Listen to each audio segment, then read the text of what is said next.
Tudo bem, moçadinha? Na semana passada, a gente começou a falar dos diversos constituintes presentes na água do mar. Na aula de hoje, vamos discutir um grupo particular de constituintes que são os gases. Esses materiais têm um papel preponderante em diversos processos oceanográficos fundamentais à vida na Terra. Acompanhe o vídeo e aprenda um pouquinho mais sobre esses elementos. Meu nome é Ítalo Braga, sou professor da Universidade Federal de São Paulo, vinculado ao Instituto do Mar, e esse é o canal de Química Ambiental.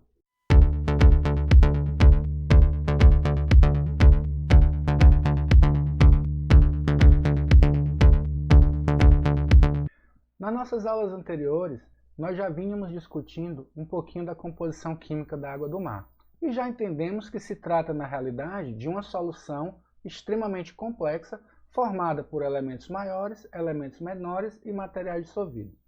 Pois bem, entre os materiais dissolvidos, além dos que nós já havíamos discutido nas aulas anteriores, existem também os gases. De modo geral, os mesmos gases que estão presentes na atmosfera terrestre acabam também se dissolvendo na água do mar.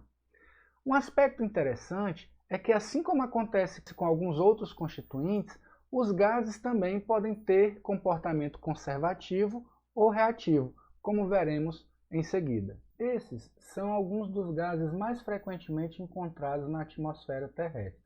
Note que muitos deles, como o xenônio, o criptônio e o neônio, são gases nobres e, portanto, apresentam baixíssima ou nenhuma reatividade.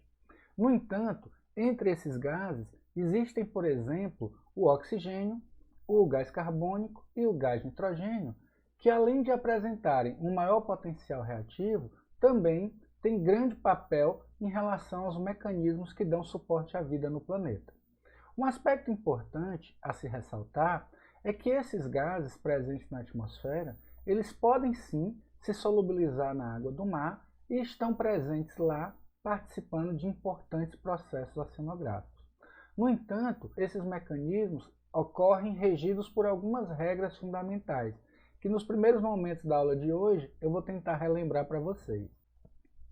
Como ponto de partida, acho interessante a gente discutir um pouquinho sobre o nitrogênio, o oxigênio e o gás carbônico, que vão ser aqueles gases presentes em maior quantidade em amostras de água do mar. Exatamente porque também são os gases mais maciçamente presentes na atmosfera. Nesse quadro comparativo, vamos começar aqui olhando para o nitrogênio. Eu mostro que algo em torno de 78% do ar atmosférico é composto por esse gás. E que na superfície do oceano nós encontramos em média 48% de gás nitrogênio.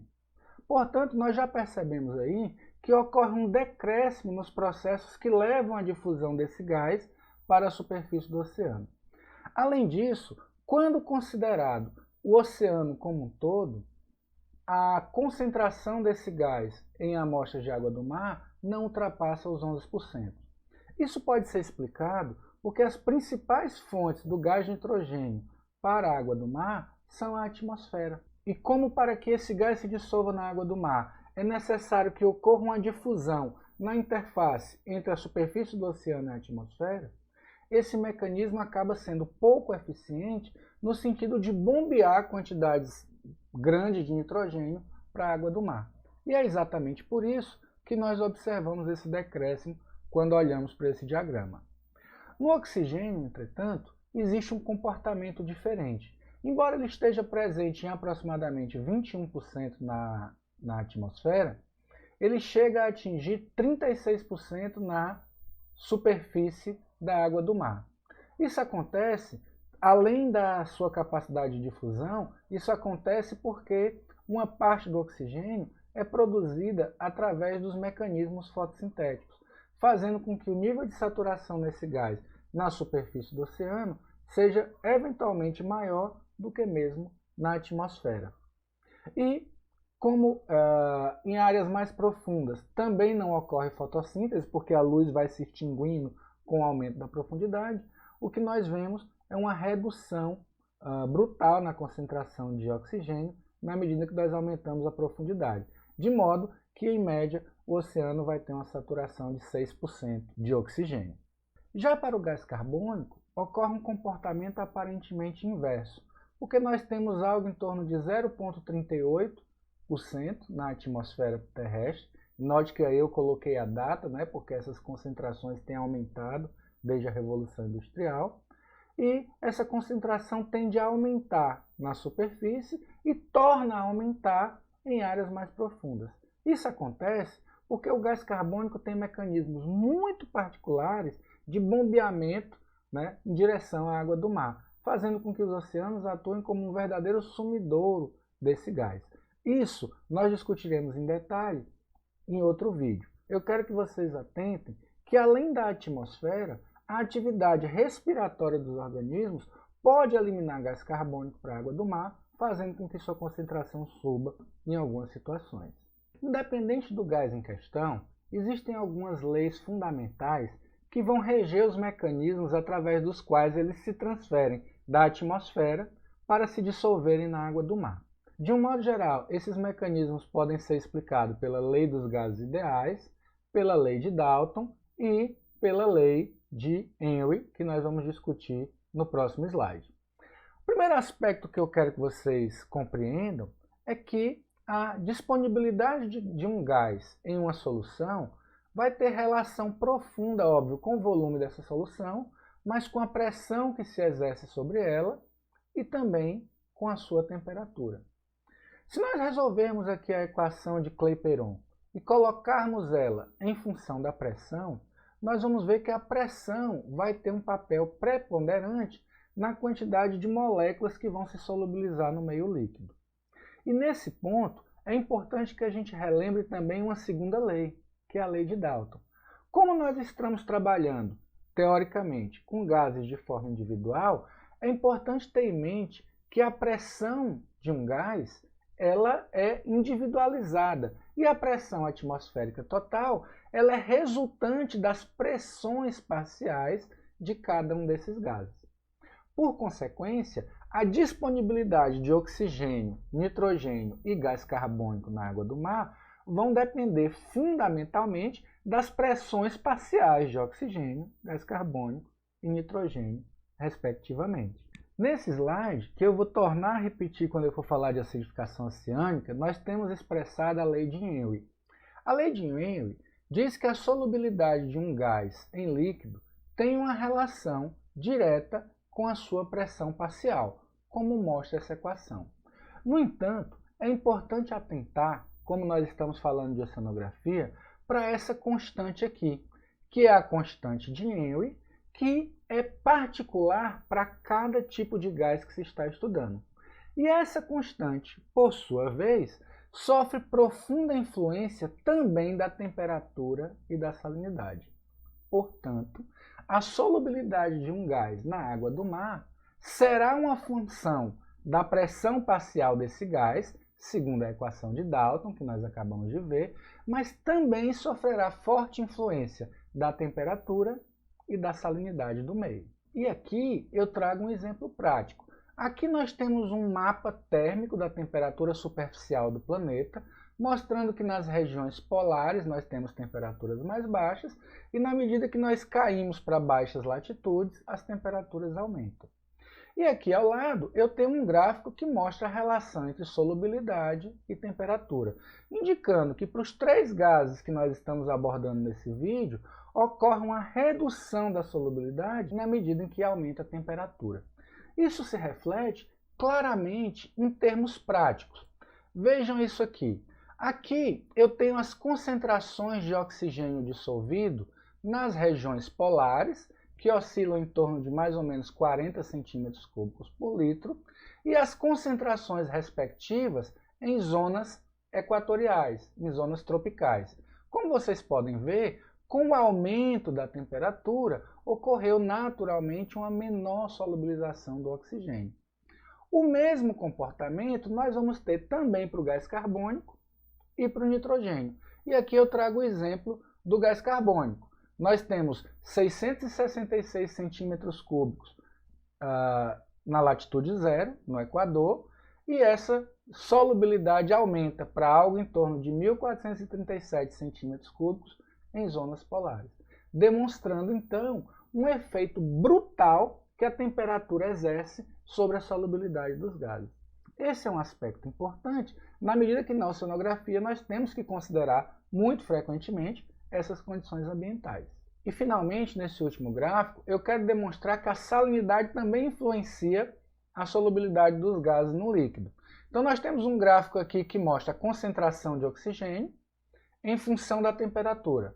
Note que para qualquer temperatura que você observar, você vai ter uma menor quantidade de gases dissolvidos na água do mar quando comparados à água doce. Isso porque, na medida em que a água do mar já solubilizou uma grande quantidade de sais, o seu potencial de solvatação e de dissolução de outros materiais fica reduzido. Exatamente por isso, ao longo de gradientes salinos, nós vamos ter também variações nas concentrações dos gases dissolvidos. Tudo isso, em um contexto integrado, vai ter uma importância gigantesca para você entender processos oceanográficos ligados à salinidade e à solubilidade dos gases. Outro importantíssimo aspecto a ser considerado é que, principalmente no caso do oxigênio e do gás carbônico, a atividade biológica vai ter um papel fundamental na sua presença, ou seja, na sua disponibilidade ou mesmo na sua solubilidade numa amostra da água do mar. Como eu mencionei no início do vídeo, o oxigênio ele pode se solubilizar a partir de uma difusão direta na interface água-atmosfera. No entanto, ele também é produzido e consumido a partir de atividades de respiração e de fotossíntese. Então esse gráfico ele é bastante elucidativo porque ele vai mostrar aqui nessa linha rosa as variações ao longo de um dia na disponibilidade, ou melhor, na solubilidade do oxigênio na água do mar. Percebam que no período que vai de meia-noite às 6 da manhã, aonde não há luz, você vai ter preponderantemente acontecendo nas camadas superficiais atividades respiratórias. Ora, a atividade respiratória faz o quê? Ela consome oxigênio. Então perceba que a saturação desse gás vai sofrendo redução até mais ou menos às 6 da manhã, que é quando o Sol nasce. Óbvio que o Sol pode nascer em horários diferentes, em diferentes locais. Aqui é apenas um exemplo esquemático. Bom, a partir do momento em que há luz na superfície, inicia-se, aqui em vermelhinho, ó, a atividade fotossintética, que passa a consumir gás carbônico e produzir oxigênio. Note que a saturação, a solubilidade do oxigênio, começa a aumentar e chega mesmo, por volta do meio-dia, a beirar os 100%. Com a continuidade na disponibilidade de luz, essa saturação ultrapassa os 100%, pode chegar a 103%, 108%, e vai aumentando progressivamente até pouco antes das 18 horas, quando a disponibilidade de luz naturalmente vai arrefecer. Note que a partir daí inicia-se um novo ciclo de respiração que leva de novo à redução da saturação de oxigênio. Portanto, além da salinidade, da temperatura e da pressão, processos biológicos também irão influenciar a disponibilidade do oxigênio e do gás carbônico, que são gases reativos.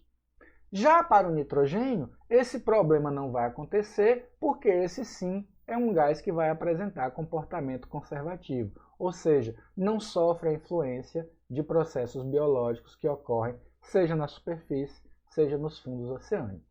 Tentando entender um pouquinho da disponibilidade desses gases ao longo de um perfil de profundidade, eu tenho esse primeiro gráfico que nos mostra um perfil de oxigênio e como ele varia. Note que na superfície, as concentrações de oxigênio dissolvido tendem a ser mais altas. Isso ocorre por dois motivos. Porque na superfície há luz, zona fótica, portanto, há organismos realizando fotossíntese e produzindo oxigênio que, por sua vez, se solubiliza na água do mar. Além disso, gente, a superfície está próxima da atmosfera, permitindo a difusão na interface. Então, as concentrações superficiais de oxigênio tendem a ser altas ao longo da camada de mistura e depois tendem a decrescer na medida em que a disponibilidade de luz e a disponibilidade de luz vai diminuindo e a distância da interface com a atmosfera vai aumentando. E aí você vai tendo uma queda brusca na disponibilidade de oxigênio, que atinge o seu mínimo por volta dos 1000 metros, quando é máxima a taxa de decomposição da matéria orgânica.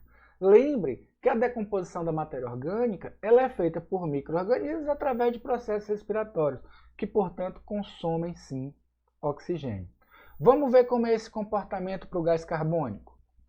O gás carbônico ele vai apresentar um comportamento mais ou menos inverso. Ele vai ter concentrações baixas na superfície e tende a aumentar com o aumento da profundidade.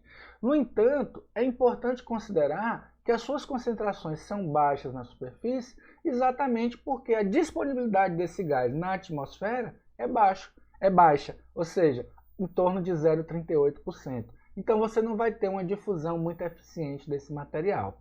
Óbvio que essa redução vai se intensificando na medida em que as atividades respiratórias vão aumentando e você vai ter aumentos brutais na concentração de CO2 naquele mesmo ponto onde você vai ter redução de oxigênio. Exatamente porque a respiração, por um lado, consome oxigênio e, por outro, gera gás carbônico.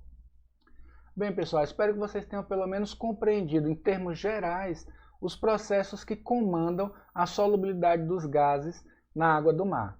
Obviamente, em vídeos adicionais, nós iremos detalhar cada um desses aspectos, como o próximo vídeo aí, que vai tratar exatamente de acidificação oceânica e, portanto, irá apresentar muito mais detalhes sobre os processos ligados especificamente ao gás carbônico.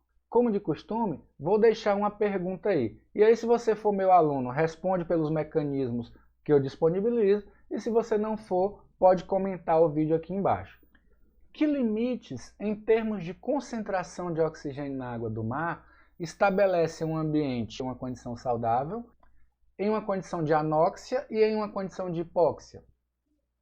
Respondam a pergunta e nos encontramos em breve. Grande abraço.